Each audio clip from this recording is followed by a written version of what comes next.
शिक्षा मंत्री मदन दिलावर क्या कुछ कहने हैं, सुनिए जरा। वाटिका जो गांधी जी के नाम पर बनी है,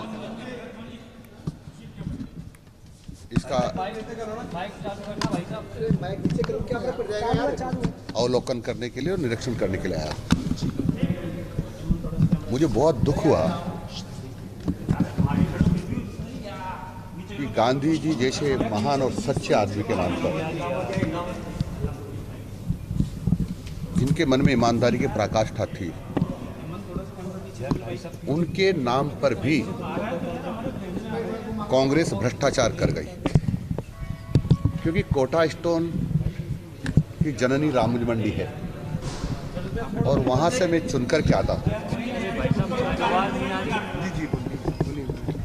जो ऊपर का पत्थर होता है कोटा स्टोन का 8-10 फीट तक, वो सबसे बेकार होता है, फेंकने लायक होता है, उसका उपयोग नहीं होता है।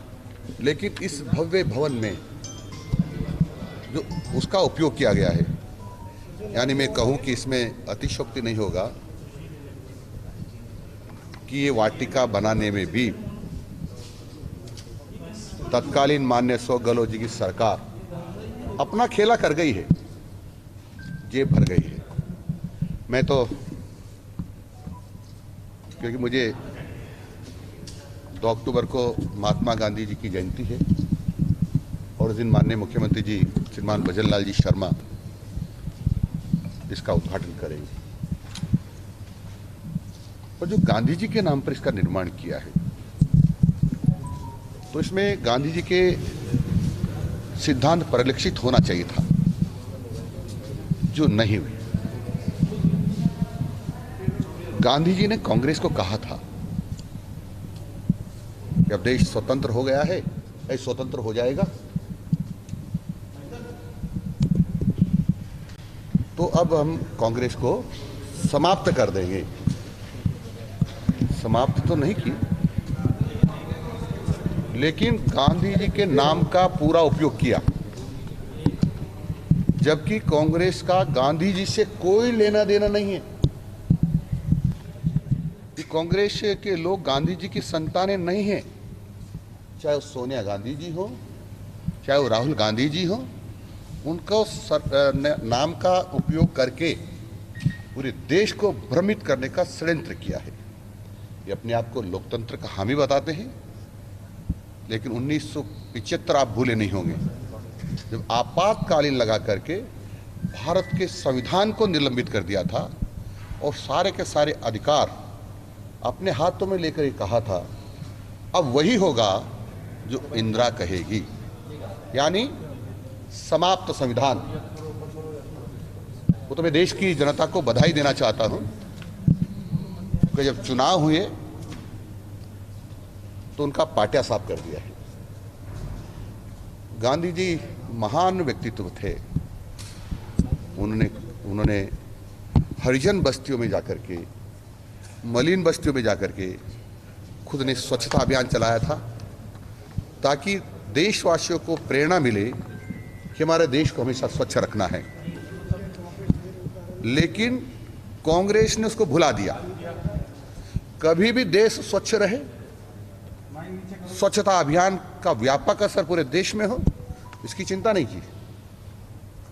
मैं बधाई देना चाहता हूं देश के प्रधानमंत्री श्रीमान नरेंद्र जी मोदी को।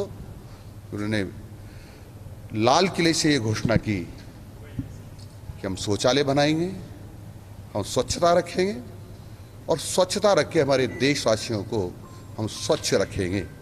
और आज उसका सुफल परिणाम हम सब लोगों को दिखाई दे रहा है। चाहिए था, ये था कांग्रेस को कि जो ही सरकार बनी तो उनको 100% शराबबंदी करना चाहिए था, गौ माता की हत्या पर पाबंदी लगाना चाहिए था, लेकिन नहीं लगाई, क्योंकि गांधी जी से उनका कोई लेना ही देना नहीं था। क्योंकि गांधी जी जो कहेंगे उनको करना ही नहीं था, क्योंकि वह तो गांधी जी के कट्टर विरोधी थे। और मैं इसलिए कह रहा हूं ये सारी बात विरोधी, क्योंकि उन्होंने गांधी जी की बात को स्वीकार ही नहीं किया और उनके नाम पर ढिंडोरा पीट रहे हैं, उनके नाम पर अपने नाम रख रहे हैं और राजस्थान के गांधी कहलाने का षड्यंत्र भी रच रहे हैं कि ये राजस्थान के गांधी हैं। काहे के गांधी हैं भाई? इस भवन में पैसा लगाने में भी भ्रष्टाचार कर गए, ये काहे के हैं? चाहिए था स्वदेशी को अपनाते, लेकिन नहीं किया। स्वराज होता, नहीं हुआ। स्वराज उसको कहते हैं, इस देश की माटी में पैदा होने वालों के हाथों में ही ये हमेशा राजनीति रहना चाहिए थी। लेकिन कांग्रेस के प्रतिपक्ष के नेता आज, मैं कहूँ तो अतिशयोक्ति नहीं, दुर्भाग्यवश एक विदेशी महिला के पेट से जन्मे हुए बालक है, जिनको भारत की से कोई लेना देना नहीं है। और इसलिए भारतवासियों को कहते हुए कि मंदिर पर जाते हैं तब लड़कियां छेड़ने जाते हैं, और इसलिए लेना देना नहीं उनका, क्योंकि भगवान राम का इस धरती पर कोई अस्तित्व नहीं है, ऐसा वो कहते हैं। तो उनका भारत से क्या लगाव है? कोई लेना देना नहीं है। अब कांग्रेस, ये वो कांग्रेस है जिसकी स्थापना विदेशियों ने की है, यानी विदेशी भाव, विदेशियों में श्रद्धा, भारत में श्रद्धा हमेशा कांग्रेस में कूट कूट कर रही है। और इसीलिए तो मैंने आज चित्र देखा है कि विदेशियों का जिन्होंने हमारे पर जबरदस्ती राज किया, उनको महिमा मंडित किया जा रहा है। यहाँ गांधी वाटिका में महिमा मंडित किया जा रहा है, जहाँ भगवान राम के बारे में कोई चर्चा नहीं है, जहाँ महाराणा प्रताप जैसे वीर और योद्धा के बारे में कोई चर्चा नहीं है। मैं समझता हूँ नाम तो इसका ठीक है, लेकिन जिस प्रकार से गांधी जी का नाम है उस प्रकार से इस वाटिका में कुछ नहीं है। माननीय मुख्यमंत्री जी ने घोषणा की है कि इस वाटिका को अच्छा, और जो छोटी मोटी कमियां रखे उसको ठीक करेंगे, और हम कोशिश करेंगे कि जो गांधी जी का दर्शन था उसको ठीक प्रकार से प्रदर्शित करके जनता को दिखाने का कोशिश करेंगे, ताकि देश की जनता उसको आत्मसात करके उनके बताए हुए रास्ते पर चलने का प्रयास करे। तो मैं समझता हूँ कि देश के लिए अच्छा होगा। मदन जी, इसमें क्या एड ऑन करेंगे वो? क्योंकि आपने पूरा का निरीक्षण कर लिया, कुछ कमियां आपने बताई भी जो है, अब इसमें एड ऑन क्या करेंगे आप?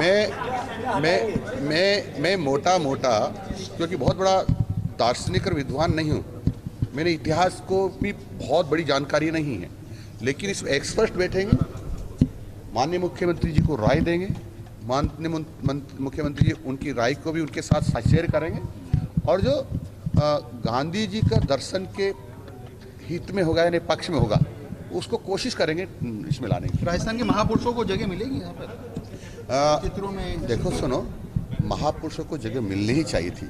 मैंने कहा कि गांधी जी का जब चित्रण किया गया तो बहुत सारे ऐसे किए गए जो प्रासंगिक नहीं थे।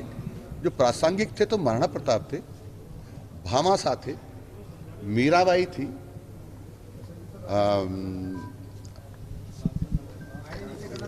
और भी अनेक हैं।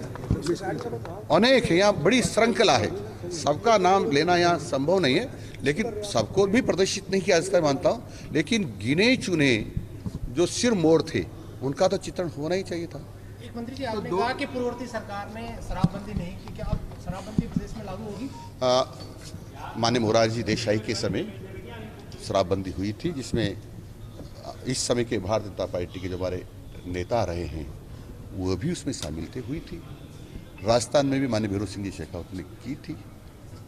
ऐसा नहीं है, गांधी जी के जो सिद्धांत बताए थे उन पर अनुसरण करने का प्रयास नहीं किया गया। अब होगी शराबबंदी? अब ये तो भूगर्भ में छिपा है। मैं कोई भविष्यवक्ता नहीं हूँ, और मैं समझता हूँ ये आज हम गांधी जी की वाटिका के बारे में चर्चा करने आए हैं, तो यहीं तक सीमित रहेंगे तो अच्छा रहेगा। वाटिका से जुड़ा सवाल था, 2 तारीख को चूँकि आप वापस से इसकी शुरुआत करेंगे, उस दौरान जो कुछ अमूलचूल परिवर्तन की बात आप कर रहे हैं, क्या उस दौरान तक हो जाएगा या फिर कंटिन्यू? मैंने इतना कहा ये कमियां हैं। अब ये एक्सपर्ट से बात होगी, कितना समय लगता है, क्या लगता है, उसके आधार पर सब कुछ होगा। अभी कहना ये ठीक नहीं कि कब कर देंगे, क्या करेंगे, कितना समय लगेगा, ये ठीक नहीं है। अशोक गहलोत जी को भी निमंत्रण देंगे उद्घाटन में आने का? हाँ, हम मैं आज सरकार का मंत्री होने के नाते जिनका विश्वास ईमानदारी से गांधी जी में है उन सबको आमंत्रित करता हूं, लेकिन बेईमानी से है वो ना आए। तो शिक्षा मंत्री मदन दिलावर को आप सुन रहे थे, जिस बेबाकी के साथ वो बयान देते हैं वो बयान फिर दिए गए। हालांकि कांग्रेस इसमें आपत्ति दर्ज कराएगी, क्योंकि राहुल गांधी को लेकर स्पष्ट बयान दिया गया है और इसको लेकर कांग्रेस आपत्ति करती भी आई है। वहीं गांधी वाटिका, जिसका उद्घाटन 2 अक्टूबर को मुख्यमंत्री वजनलाल शर्मा करेंगे, क्या उससे पहले वो बदलाव होंगे जिनका जिक्र किया गया? हालांकि इस पूरी इमारत के अंदर जो पत्थर लगाया गया है उसको लेकर भी बड़े सवाल खड़े कर दिए गए कि उसकी क्वालिटी बेहद खराब है।